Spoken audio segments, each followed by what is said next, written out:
Hello, welcome to my channel. Today I'm going to feed Wesley my Cape house snake, but there's a little bit of a twist to it because as far as I'm aware, he's only eaten white mice before, but I have this black mouse here, so I'm curious to whether or not he will actually eat it, but I guess we'll see. Okay, there's the mouse. Will you eat it? Oh, I think he will. Look at that. There we go. Yeah. Okay. Perfect. Okay, let go of my tongs though. Oh, there we go. Perfect.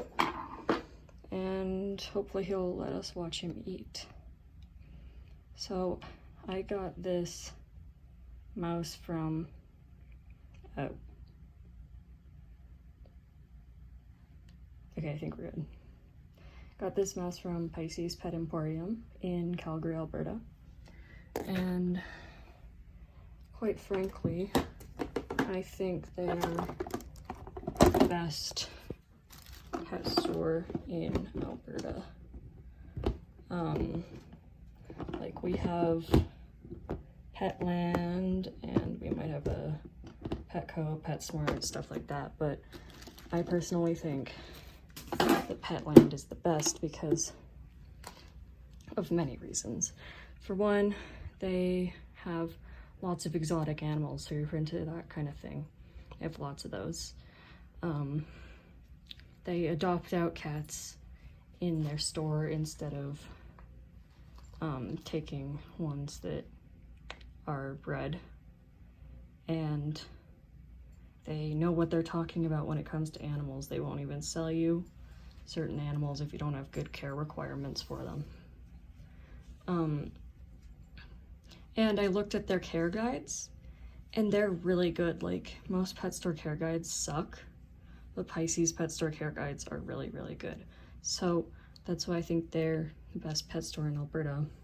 Not sponsored, by the way, but just so you know. Don't think they have any other locations other than in Calgary, but you never know. Don't mind that there's a dirty place there. It's just because I wasn't sure if he was gonna make this mouse blade like he did with the last one, so I'm going to clean this up after he's done eating. And I did move him into his big tank over here, but he's an idiot and decided to get himself stuck in tape. So he moved back into here until he shed, which he just did today. Nice full shed, it looked very nice. So I will be moving him back, except for the fact that my heat lamp decided to break. So I have this heat mat here and I have to keep him in here because of how thick the soil is in his enclosure. The heat won't get through, so he needs to have his heat mat in here, and so he needs to live in here for now. But hopefully my Amazon package will come tonight and I will be able to put him back into his enclosure. As you can see, he's enjoying this mouse. Probably because he missed a meal a couple days ago just because he was like really, really close to shedding. As I mentioned, he did just shed, so doesn't surprise me that he's eating. He's a very good eater.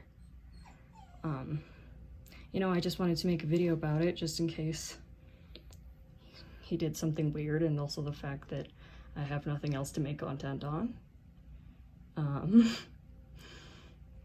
If anyone's actually watching this, you should let me know some suggestions for videos in the comments because I have no ideas. I mean, I do have ideas, but I don't know if it's worth the effort if no one's gonna watch them. Like for example, I have a microscope. I'm kind of thinking about using that on my snakes and maybe like a feeder mouse or like substrate, whatever. But like, as we probably know, Snake Discovery already did that. So it wouldn't be exactly unique. It might be interesting though. And it's a different kind of snake. Snake Discovery doesn't have any house snakes. as far as I'm aware. And yeah, so if you guys also enjoy feeding videos, then comment below, because if you like feeding videos, I can actually record every time I feed them, which is for him every 5 days, and for my female every 6 days, since they're still growing. I'm trying to keep them at a healthy weight. So yeah, he's all done. He probably likes any type of mouse, and I think he's looking at me like I'm food now. So basically, he's a very good eater. And even at this big enclosure, which most people would think is like way too big for this size of snake, he eats perfectly fine. Like, he eats great in this tank. In fact, I think he eats better than he does in that bin. And same with my girl MS55. She's about the same size as him, but she's in this 55-gallon enclosure and she eats perfectly okay. So it might be true for some snakes that they need smaller enclosures in order to eat, but with lots of hiding spots in a bigger enclosure, I think they should be okay. He's still looking around for food, as usual. This is pretty much all he does. He's supposed to be nocturnal, but he really likes being up in the daytime, begging for food all the time. Like, he just ate. He doesn't need more food right now. But, yeah. I mean, that might have been a little bit of a smaller mouse for him, but I needed to get rid of it before he got any bigger. So, yeah, you can kind of still see it there because it's black, so you can actually see it really well. Where's he going? What are you doing? Yeah, he's a very, very active snake, so having him in that big enclosure, like I mentioned, is really good. And you can see the mouse in there because it's black. That's actually pretty cool. But why are you upside down? I swear he acts like he has wobble half the time, but I swear he doesn't. Anyway, literally like 3 minutes after I finished the video, my light came. So he will be moving back. Yay.